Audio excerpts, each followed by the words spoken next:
ప్రభుత్వ హయాంలో వ్యవస్థలు నిర్వీర్యమయ్యాయని, అదేవిధంగా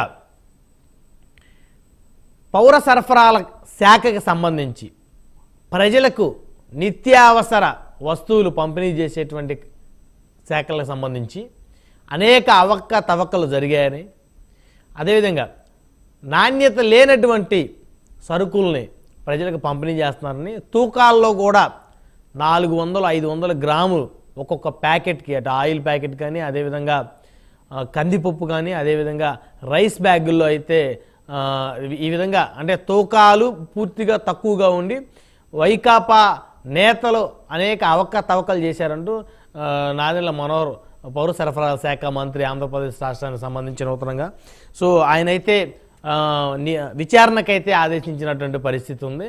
అదేవిధంగా ఇంకోవైపు చూస్తే వైజాగ్లో 450 కోట్ల రూపాయల పైన వెచ్చించి మరి జగన్మోహన్ రెడ్డి భారీ భవంతి నిర్మించారని, అందులో ఉన్నటువంటి ఆ నిర్మాణాలు కానీ కట్టడాలు కానీ ప్రజాధనాన్ని దుర్వినియోగం చేశారంటూ నిన్నైతే తెలుగుదేశం జనసేన నేతలు వెళ్ళి మరి ఆ భవనాన్ని కూడా పరిశీలించిన పరిస్థితి ఉంది. రిషికొండ పరిసర ప్రాంతాలకు సంబంధించి మొత్తానికి కనుక చూస్తే గత ప్రభుత్వ హయాంలో ఏవైతే అవకతవకలు జరిగాయో ఆ అవకతవకలను ప్రస్తుత కూటమి ప్రభుత్వం బయటపెట్టేటువంటి పరిస్థితులు అయితే స్పష్టంగా కనపడుతుంది. ఈ అంశాలు చర్చిద్దాం. ఇదే వాళ్ళ హాట్ టాపిక్. ఈ హాట్ టాపిక్లో మనతో పాల్గొనడం కోసం పుచ్చా విజయ్ కుమార్ గారు, తెలుగుదేశం పార్టీ రాష్ట్ర అధికార ప్రతినిధి, మనతోటి జూమ్ కాల్ అందుబాటులో ఉన్నారు. అదేవిధంగా ముక్కా శ్రీనివాస్ గారు, జనసేన పార్టీ సీనియర్ నాయకులు, మనతోటి జూమ్ కాల్ అందుబాటులో ఉన్నారు. అదేవిధంగా పెంటపాటి పుల్లారావు గారు, పొలిటికల్ ఎనలిస్ట్, మనతోటి జూమ్ కాల్ అందుబాటులో ఉన్నారు.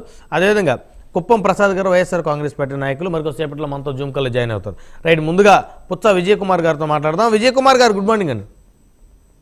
బ్రహ్మనాయుడు గారు, గుడ్ మార్నింగ్.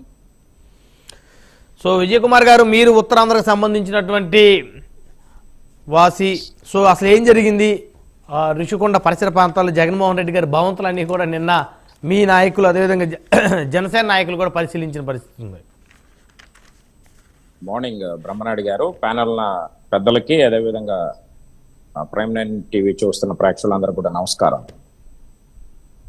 జగన్మోహన్ రెడ్డి గారు మరి చాలా విలాసవంతమైనటువంటి భవనాన్ని అక్కడ ఋషికొండలో చరిత్రగా ఉన్నటువంటి అక్కడ కాటేజ్లు ఏదైతే ఉన్నాయో దాన్ని అన్ని కూడా డిస్మాంటిల్ చేసి ఈయన ఉండడం కోసం కట్టినటువంటిది. సుమారు 450 కోట్లు పెట్టి ప్రజాధనాన్ని, ఓకే, 450 కోట్లు పెట్టి కట్టినటువంటి పరిస్థితి. నిన్నే నేను ట్వీట్ చూశాను బ్రహ్మనాయుడు గారు. అంటే ట్వీట్ లో ఏం మాట్లాడుతూ ఉన్నారంటే, ఇది ప్రభుత్వంకి సంబంధించిందే, ప్రభుత్వం కోసమే కట్టింది, గవర్నర్లు రాష్ట్రపతులు వస్తే దానికోసం అని చెప్పినటువంటి వాళ్ళు. రెండోది, మేము ట్వీట్ చేస్తే దానికి వాళ్ళ సమాధానం చుట్టూ కంచెలేస్తారు. మరి ప్రభుత్వానికి సంబంధించినటువంటి బిల్డింగ్ అయితే కంచెలేయవలసిన పని ఏంటి? అవును, ఎవరన్నా వెళ్ళే ఆటంకాలు కలిగించే విధంగా పోలీసులు కానీ, ఇంకోటి ఏంటంటే ఎన్జిటి పర్మిషన్ లేదు అక్కడ, నేషనల్ గ్రీన్ ట్రిబ్యునల్ పర్మిషనే లేదు అక్కడ. దానికి వల్ల మేము అనేక సార్లు ప్రయత్నిస్తే మమ్మల్ని అరెస్ట్ చేసినటువంటి పరిస్థితి. గతంలో మా నాయకుడు చంద్రబాబు నాయుడు గారు కూడా దాన్ని సందర్శించడానికి వస్తే పోలీసులు అడ్డుకున్నటువంటి పరిస్థితి. మరి ఇన్ని మాట్లాడుతున్నటువంటి వీళ్ళు ఎందుకు దాన్ని అనుమతులు ఇవ్వలేదు? మీరు ఈ రోజు మీరు చూసుకుంటే బ్రహ్మనాయుడు గారు, నేను వెళ్ళాను నిన్న, ఏంటండి జగన్మోహన్ రెడ్డి రాజభోగం నాకు అర్థమవట్లేదు. ప్రజల సొమ్ముతో ఈయన దాని మీద ఏ విధంగా జగన్మోహన్ రెడ్డి ప్రజల సొమ్ము దుర్వినియోగం చేశాడని క్లియర్గా అర్థమైంది. ఆ ఇటాలియన్ సంబంధించినటువంటి ఆ యొక్క టైల్స్ కానీ, లోపల ఉన్నటువంటి ఫర్నిచర్ కానీ, బ్రహ్మనాయుడు గారు ఒకే ఒక విషయం, దీని మీద ఖచ్చితంగా ఎంక్వైరీ వేస్తాం. జగన్మోహన్ రెడ్డి ఖచ్చితంగా దీని మీద 1951 యాక్ట్ ఏదైతే ఉందో చట్ట ప్రకారంగా ఈయన అరెస్ట్ చేయవలసిన పని ఉంది. ఎందుకంటే కోడెల శివప్రసాద్ గారు, మీకు తెలుసు మా స్పీకర్, హుందాతనంగా ఉన్నటువంటి మా స్పీకర్ గారు, ఎంత హుందాతనం అండి స్పీకర్ గా ఉండి ఆయన మీద ఫర్నిచర్ దొంగిలించారని చెప్పి అవమానాలతో మాటలతో ఏ విధంగా ఆయన చంపేశాడు జగన్మోహన్ రెడ్డి. కేవలం ఆయన చనిపోయినందుకు కారణం జగన్మోహన్ రెడ్డి. అవును, మరి ఈ రోజు జగన్మోహన్ రెడ్డిని ప్రభుత్వం ఎందుకు వదులుతుందంటే నాకు అర్థమవుతుంది. ఈ రోజు సుమారు తాడేపల్లి ప్యాలెస్ లో ఫర్నిచర్, లోటస్ పాయింట్ లో ఫర్నిచర్, ఇక్కడ ఉన్నటువంటి ఈ భవనంలో ఫర్నిచర్ సుమారు ఇది 450 కోట్లతో ఈ రుషికొండ భవనం. ఎవరి సొమ్మండి నాకు అర్థమవట్లేదు. జగన్మోహన్ రెడ్డి చేసినటువంటి విలాసాలు ఒక్క విషయం గుర్తు చేస్తాను. జగన్మోహన్ రెడ్డి 2004కు ముందు రాజశేఖర్ రెడ్డి గారికి ఆస్తులు ఏమి అన్నీ పోయాయి. 2000 గజాలు బంజారా హిల్స్ రోడ్ నంబర్ 18లో అమ్ముకునే స్టేజ్ 2000 గజాలు. అక్కడ నుంచి జగన్మోహన్ రెడ్డి ఇన్ని ఆస్తులు ఏ విధంగా వచ్చాయో ఒకసారి రాష్ట్ర ప్రజలు కూడా ఆలోచించాలి. అంటే ప్రజల తాలూకా సొమ్ముని దోచుకొని ఇప్పుడు వరకు తండ్రి హయాంలో దోచేశాడు, ఇప్పుడు ప్రభుత్వం వచ్చిన తర్వాత ప్రజల సొమ్ముతోనే దోచుకొని తినేటువంటి పరిస్థితి ఈరోజు క్లియర్ గా కనపడ్డది. ఈ రోజు ఋషికొండ దగ్గరికి వెళ్ళడానికి ఆంక్షలు అండి. ఏరియా 57 అని అమెరికాలో ఉంటది, అక్కడికి ఎవరో వెళ్ళడానికి లేదు. అలాంటిది ఇక్కడ ఆంక్షలు తీసుకొచ్చి ఎవరిని వెళ్ళలేనటువంటి పరిస్థితి. నిన్న రోజా గారు మాట్లాడతారు, ఒక మాట ట్వీట్ చేసి ఒక వీడియో చేసింది ఆవిడ. ఆ వీడియోలో ఆవిడ మాట్లాడుతుంది, అది ఎవరో సలహాలు ఇచ్చారట, ఆ సలహాల ప్రకారమే ఎక్కడుంటే బాగుంటుందని. ఇదిగోండి చూడండి.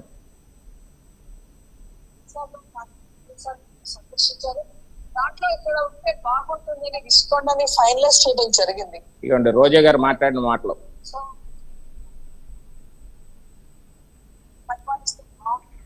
ఎక్కడుంటే బాగుంటది ముఖ్యమంత్రి గారు, ఎక్కడి నుంచి పరిపాలన చేస్తే బాగుంటదని 3 మ్యాన్ కమిటీ సలహా ఇచ్చింది అటు వీళ్ళ గారికి. అంటే ఎంత దారుణం చూడండి బ్రహ్మరాయుడు గారు. ఇదా అంటే ప్రభుత్వాన్ని ప్రజలు నీకు 151 మ్యాండేటరీ ఇస్తే ఈరోజు రాష్ట్ర ఖజానాన్ని దోచేసి ఈరోజు అక్కడ ఉన్నటువంటి పరిస్థితిలో ఎవరిని కూడా ప్రతిపక్ష పార్టీలు కూడా వెళ్ళలేనటువంటి దుస్థితిలో ఈరోజు జగన్మోహన్ రెడ్డి చేశాడంటే ఇది చాలా దారుణం.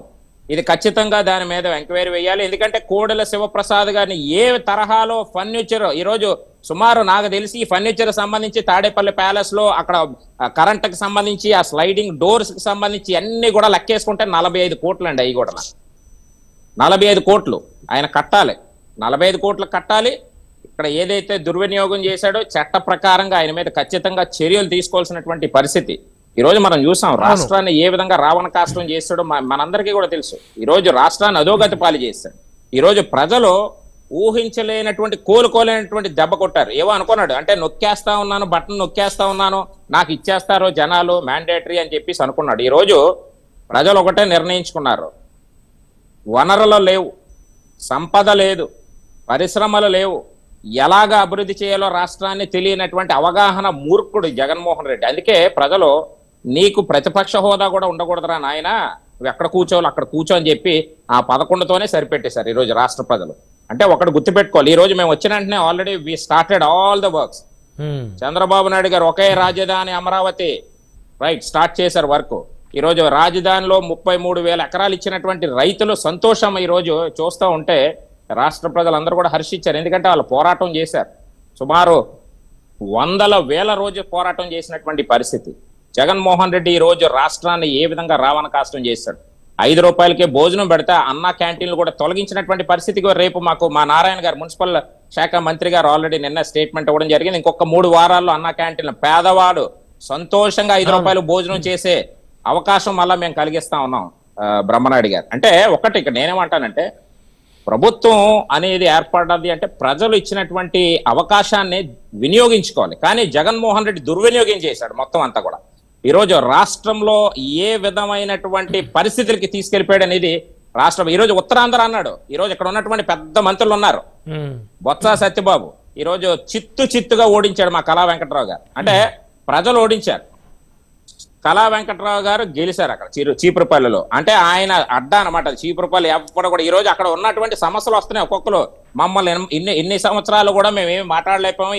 ఈ చిన్న సీను బొత్స సత్యబాబు మేనల్డ్ చేసినటువంటి అరాచకాలు అక్కడ భయపడుతున్నారు, భయాందోళన పడుతున్నటువంటి పరిస్థితి. మొన్న నేను వెళ్ళాను చీపురుపల్లి కూడా. అంటే వీళ్ళు ఏ విధంగా రాష్ట్రాన్ని గుప్పట్లో ఒక పక్క చూసుకుంటే ధర్మాన ప్రసాద్, ఇంకొక పక్క చూసుకుంటే ధర్మాన కృష్ణదాసు, ఇంకొక చూసుకుంటే పెద్ద స్పీకరు డిగ్రీలో హెచ్ఈసి చేసినటువంటి స్పీకర్ ఉన్నాడు మనకి తమ్మినేని సీతారాం.